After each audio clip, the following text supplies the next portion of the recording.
ஏகனை போற்றி இணையாளன் ஈசனை போற்றி பிரணவத்தின் பொருள் தந்து தகப்பன் சுவாமி என்று பெயர் கொண்ட என் குருநாதா போற்றி ஸ்கந்தாசரணம். இளைஞர்களே, எல்லோரும் சுகமாகவும் சந்தோஷமாகவும் இருக்கிறீங்களா? கண்டிப்பாக இருப்பீங்க, இருக்கணும். எல்லோருமே மனசுக்கு நிம்மதியாக வாழ கற்றுக்கலாம். அதுவே வாழ்க்கையின் மிக அருமருந்து. நீங்கள் நம்ம சேனலுக்கு புதிய பார்வையாளராக இருக்கீங்க அப்படின்ற மாதிரி கண்டிப்பாக நம்ம சேனலுக்கு ஒரு சப்ஸ்கிரைப் பண்ணிக்கங்க. இந்த வீடியோ எதை பற்றி நம்ம பேசுகிறோம் அப்படின்னா, நமது மகர ராசி நேயர்களுக்கு எதிர்வரும் குரு பெயர்ச்சி பலன்கள் எப்படி இருக்குது அப்படிங்கிறத ஒரு சிறப்பு கண்ணோட்டமாக பார்ப்போம். இங்கே இதுவரைக்கும் 5ஆம் இடம் அப்படின்னு சொல்லக்கூடிய இடத்துல குரு இருந்தார். மகர ராசிக்கு பஞ்சமஸ்தானத்தில் இருந்த குரு நல்லபடியான ராசியை பார்த்துருக்கார். ராசியை பார்த்து 9ஆம் இடத்தை பார்த்துருக்கார். லாபஸ்தானம் அப்படின்னு சொல்லக்கூடிய 11ஆம் இடத்தையும் பார்த்துருக்கார். அப்போ நல்லபடியான 5ஆம் இடம் அப்படின்னு சொல்லக்கூடியது கொஞ்சம் கடுமையை தரக்கூடியது. பிள்ளைகளால் வம்பு வழக்கு, அவங்களால ஏதோ ஒரு ரிஸ்க் எடுத்து நம்ம அவங்களுக்கு ஏதோ ஒரு பிரச்சனைக்கு நம்ம போகிறது, இல்லை அவங்க ஏதோ ஒரு ரிஸ்கில் மாட்டிக்கிறது அப்படிங்கிற மாதிரியான தனித்த குருவாக இருந்திருந்தார். நல்லா புரிஞ்சுக்கணும், தனித்த குருவாக கோச்சாரத்தில் 5இல் செல்லக்கூடிய குரு தனிச்சு இருக்கக்கூடாது. அந்த இடத்துல கொஞ்சம் சிரமங்களையும் சீர்கேடுகளையும் தரக்கூடியவன் குரு. முதல்ல 8, 6, 12 இருந்தால் தான் சிரமங்களை தருவானா, 5இல் இருந்தாலும் அந்த சிரமத்தை தருவான். தனித்த குருவாக இருக்கக்கூடாது. ஏன்னா காரகத்துவ கிரகம் கெடுக்கும். அப்போ அந்த நேரத்தில் நம்ம குழந்தைங்க டீனேஜில் இருக்கிறவங்களுக்கு கொஞ்சம் தாறுமாறான பழக்க வழக்கங்களை கொடுக்கக்கூடிய ஒரு குணமுள்ளவன் குரு. அதனால் 5ஆம் இடத்துல இருக்கும்போது அது மட்டும்தான் மைனஸ். மற்றபடி எல்லாமே நல்லா இருக்கும். அதாவது ஒவ்வொருத்தருக்கும் இளைய சகோதரம் பிறக்கிறது, கல்யாணம் பண்ணிக்கிட்டவங்களுக்கு புதுமண தம்பதியர்களுக்கு சீக்கிரமே, அதாவது இப்போ என்னாச்சு அவங்க வீட்டில் விசேஷமான கேட்குறவங்களுக்கு சீக்கிரமாக வாயடைக்கிற மாதிரிக்கான பதில் சொல்லக்கூடிய ஒரு அமைப்புகள் எல்லாம் 5ஆம் இடத்துல குரு வரும்பொழுது செய்வான். ஏன்னா 5ஆம் இடம் அப்படின்னு சொல்லக்கூடியது புத்திரப்பேரு அப்படின்னு சொல்லக்கூடிய இடத்துல கோச்சார குரு வரும்பொழுது அதை செய்வான். அப்படின்றது வேறு ஏதோ ஒரு கிரகம் அந்த இடத்துல இருக்கும். 5 கூடையவன் அந்த இடத்துல இருந்து, சுக்கிரன் அந்த இடத்துல இருந்து குரு போயிருந்தால் சீக்கிரமாக குழந்தை பேர். புதன் இருக்கும்போது இன்னும் விரைவாக பிள்ளை பேர் அப்படின்ற மாதிரியான ஒரு விஷயத்தையெல்லாம் கொடுத்துருப்பான். அவனுடைய பார்வை அப்படின்னு சொல்லக்கூடிய 9ஆம் பார்வை உங்களுடைய ராசியை பார்த்துருக்கும். 5ஆம் பார்வை அப்படின்றது ராசிக்கு 9ஆம் இடத்தை பார்த்துருக்கோம். 7ஆம் பார்வை 11ஆம் இடத்தை பார்க்குறதும், 9ஆம் பார்வை உங்களுடைய ராசியை பார்க்குறதும் நல்ல ஒரு நிலைமை தான். நல்ல ஒரு சந்தோஷமான வாழ்க்கை, நல்ல ஒரு மேம்பட்ட வாழ்க்கை, தெளிவான ஒரு படிப்பில் கவனம் செலுத்தக்கூடிய ஒரு அமைப்பு, பொருளாதாரத்தில் 10 காசு மிச்சமாகணும் அப்படின்னு சொல்லக்கூடிய அமைப்பில் பொருளாதாரத்தில் மிச்சம் பண்ணக்கூடிய ஒரு அமைப்பு. நிறைய தடவை அவங்க நிறைய பாடுபட்டு இருப்பாங்க, நேரத்துக்கு மேலேயும் பாடுபடுவாங்க, 2 ஷிஃப்ட்டு பார்ப்பான். ஆனால் அவனுக்கு கையில் மிச்சம் இருக்காது. 5ஆம் இடத்துக்கு குரு போகும்போது கையில் மிச்சம் வரும். ஏன்னா இவன் தானே பணம், அந்த பணத்தை கொடுக்கக்கூடியவன். அதாவது பணத்தை சம்பாதிச்சு கொடுக்கக்கூடியவன் சுக்கிரன், சம்பாதிக்கிறவன் அப்படின்னு உழைப்பு கொடுக்கக்கூடியவன் சனி.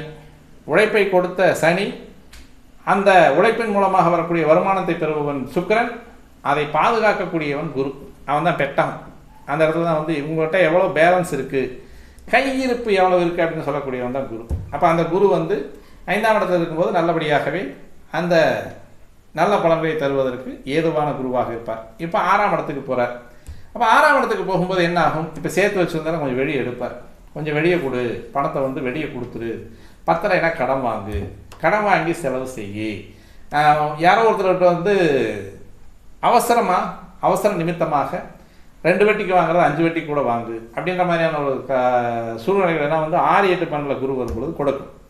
அப்போ இந்த 6ஆம் இடத்துக்கு எப்போ குரு போகிறார்? ரிஷபராசியிலிருந்து மிதுன ராசிக்கு குரு செல்லக்கூடிய காலம் அப்படின்னு பார்த்தோம் அப்படின்னா 14/5/2025 புதன்கிழமை அன்னைக்கு இரவு 10:30 மணிலிருந்து 10:45 ரிஷபராசியிலிருந்து மிதுன ராசிக்கு குரு பயிற்சி ஆகிறார்.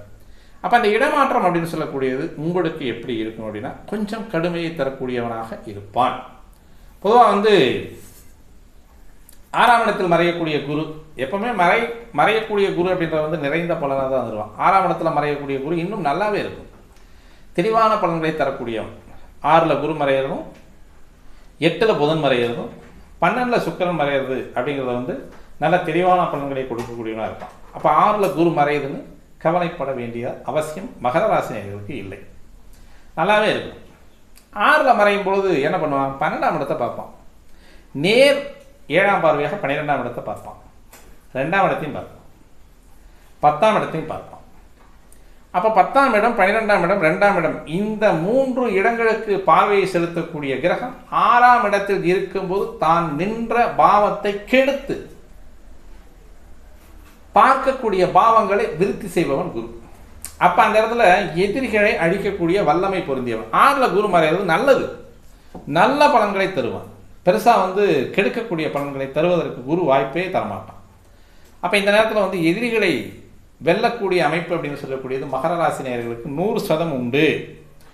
இதே மாதிரி இந்த நேரத்தில் அரசாங்க தேர்வுகள் அப்படின்னு சொல்லக்கூடிய அமைப்புகளில் நீங்கள் தேர்வு எழுதினீங்கன்னா கண்டிப்பாக ஜெயிச்சுருவீங்க. முதல் மதிப்பெண் வாங்கிறதுக்கான வாய்ப்புகளும் உண்டு. அதிலெல்லாம் சந்தேகப்படாமல் நல்ல திடகாத்திரமான மனசோடு போய் அழகாக எழுதலாம். 6ல் குரு வந்துருச்சுன்னு மகர ராசி நேயர்கள் கண்டிப்பாக கவலைப்பட வேண்டிய அவசியம் 100% கிடையாது. அதனால் நீங்கள் உங்களுடைய வாழ்க்கையில் எப்பவும் போல் சராசரியாக உங்களுடைய இயக்கம் இருந்தாலும் உங்களுக்கு அதிக பலாபலங்களை தருவதற்கு உங்களுடைய 12/3 குரு பகவான் 6ல் மறையக்கூடிய அமைப்பு அப்படின்றது இந்த நேரத்தில் வெளிநாடு போகிறவங்களுக்கு நல்லதொரு முத்தான வாய்ப்பு, பொன்னான வாய்ப்பு, பிளாட்டினமான வாய்ப்புனால நிறைய சொல்லிகிட்டே போகலாம். வெளிநாடுகளுக்கு போகிறவங்களுக்கு இந்த தடவை வீசா கண்டிப்பாக உங்களுக்கு அலாட் ஆகும். நீங்கள் எத்தனை வருஷம் இருக்கணும்னு நினச்சி நீங்கள் இந்த டைமை நீங்கள் ஒரு ப்ரொப்போசல் போடுறீங்களோ அத்தனை வருஷத்துக்கு உங்களுக்கு அந்த நீங்கள் விரும்பிய நாடுகளில் உங்களுக்கு வேலை கிடைப்பதற்கான வாய்ப்புகள் நிறைய இருக்குது. வெளிநாடு போகிறவங்களுக்கு நல்ல யோகமான அமைப்பு இந்த நேரம். அதனால் நீங்கள் தாராளமாக உங்களுடைய 12ஆம் இடத்து பார்வைக்கு வரக்கூடிய குருவினுடைய 7ஆம் இடம், 12ஆம் இடத்துக்கு 7ஆம் இடம் என்று சொல்லக்கூடிய மிதுன ராசியில் அமரக்கூடிய 6ஆம் இடத்து குருவை சந்தோஷமாக வரவேற்கலாம். இதில் எந்த விதமான சங்கடமும் உங்களுக்கு தேவையில்லை, கஷ்டமும் இல்லை. ஏதாவது பரிகார ராசி அப்படின்னு சொன்னாங்கன்னா பயப்படணுங்கிற அவசியம் இல்லை. பரிகாரங்கிறது வேறு ஒன்றும் இல்லை, உங்களுடைய அப்பா அம்மாவுடைய ஆசீர்வாதம். வியாழக்கிழமை நாள் உங்கள் அப்பா அம்மா காலையில் எழுந்திரிச்சோடனே குளிச்சுட்டு உங்கள் அப்பா அம்மா காலில் விழுந்து ஆசீர்வாதம் வாங்கிட்டு வெளியே போங்க. இதுதான் பரிகாரம், வேறு ஒன்றுமே கிடையாது. குருவுக்கு பரிகாரம் அப்படின்னு சொல்லக்கூடியது கண்ணுக்கு முன்னால் இருக்கக்கூடிய முதல் தெய்வம் தாய். தாய் காட்டிய தகப்பன் 2வது தெய்வம். இவங்க 2 பேர்த்துக்கிட்டையுமே நீங்கள் ஆசீர்வாதம் வாங்கினீங்கன்னா குருனுடைய ஆசீர்வாதம் தானாக வந்துடும். குரு கிரகம் உங்களுடைய ஆசீர்வதிக்கும். அவர் தான் வாத்தியார், நமக்கு சொல்லிக் கொடுக்கக்கூடிய வாத்தியார், ஆபத் பாந்தவன் அப்படின்னு சொல்லக்கூடியவங்க. ஆபத்தில் யார் உதவுறாங்களோ அவங்கெல்லாம் கடவுள் தான்.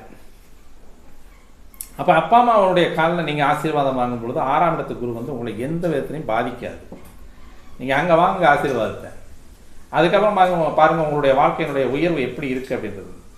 இதில் மிக அதிகமான சூட்சமம் இருக்குது. இந்த இடத்துல 6ஆம் இடத்துல குரு மறையும் பொழுது அப்பா அம்மாட்ட ஆசீர்வாதம் வாங்குறது, ஞானம் அதிகமாக கிடைக்கும், கல்வி அறிவு அதிகமாக கிடைக்கும், சிந்தனை நல்ல சிந்தனை இருக்கும், திடமான சிந்தனை நல்ல சிந்தனை இருக்கிறதே திடமான சிந்தனை இருக்கும். ஒரு ஸ்டாண்ட் பை எடுத்தாச்சு அப்படின்னா, ஒரு முடிவு எடுத்தாச்சுன்னா அதில் மாறாமல் இருக்கக்கூடிய ஒரு திடமான அறிவை கொடுக்கக்கூடிய ஒரு அமைப்பு அப்படின்றது 6, 8, 12 குரு மறையும் பொழுது அப்பா அம்மாட்ட ஆசீர்வாதம் வாங்குறது அப்படிங்கிறது. இதை விட்டுட்டு நம்ம வேற எங்கேயாவது போயிட்டு ஏதோ ஒன்று பண்ணிட்டு இங்கே அப்பாவை மதிக்கலை குரு மதிக்க மாட்டார், அம்மாவை மதிக்கலை குரு மதிக்க மாட்டார், அவ்வளோ வேற ஒன்றும் கிடையாது.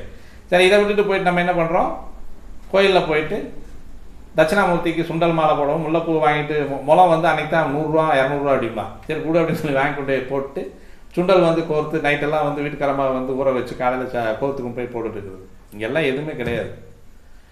நீங்கள் உங்கள் அம்மா அப்பா இருந்தால் நீங்கள் ஆசீர்வாதம் வாங்க. இல்லை சார், எப்படியாவது ஒருத்தர் உங்களுக்கு வழிகாட்டி யாராவது ஒருத்தர் இருப்பாங்க. உங்கள் மனசுக்குள்ளே நீங்கள் அவரை காட் ஃபாதராக நினச்சிட்டு இருப்பீங்க. இவர் நமக்கு ரொம்பவும் இவர் நமக்கு உதவி செய்யக்கூடியவர் அப்படின்னு சொல்லக்கூடியவங்களுக்கு நீங்கள் ஒரு மரியாதை செஞ்சுட்டு வந்தீங்கனாலே போதுமானது. அவங்க மனசார உங்களை வாழ்த்தினாலும் போதும். சார், நீங்கள் அம்மா அப்பாட்ட வாழ்த்து வாங்க சொல்லிட்டீங்க, எனக்கு 60 வயசு ஆகுது, அப்பா அம்மாவுக்கு எங்கே போவேன் அப்படின்னு கேட்டிங்கன்னா யார் அம்மாவாவது இருப்பாங்க கடைசிக்கு.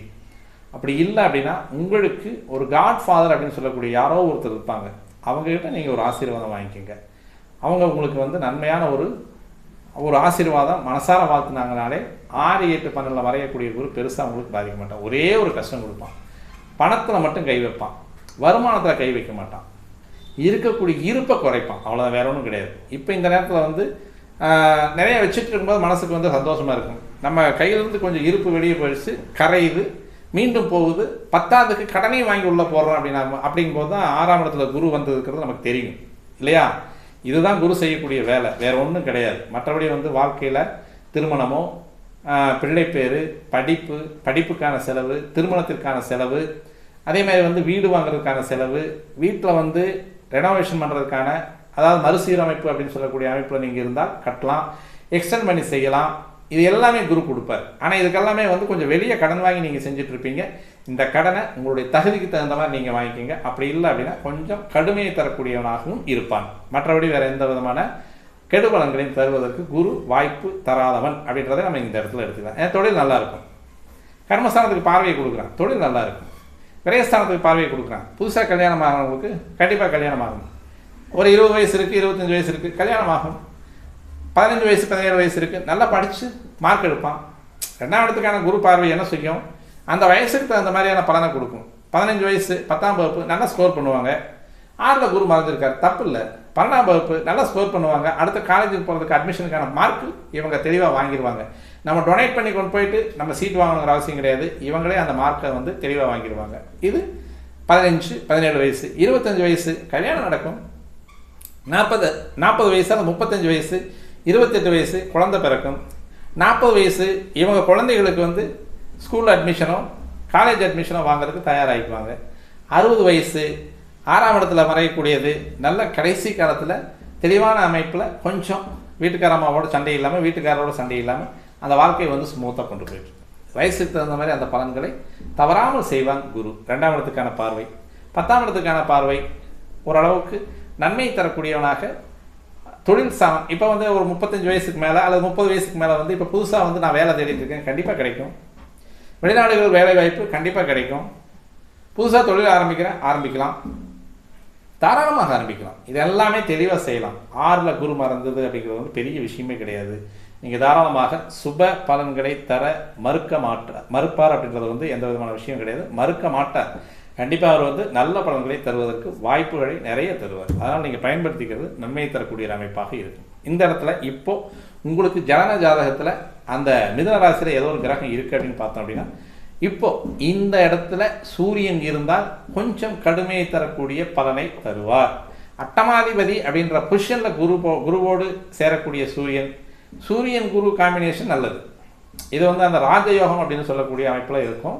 உங்களுக்கு தசாப்தி நல்லா நடந்துட்டு இருந்தா அப்படின்னா அந்த ராஜயோகத்தை அவர் கொடுப்பார்.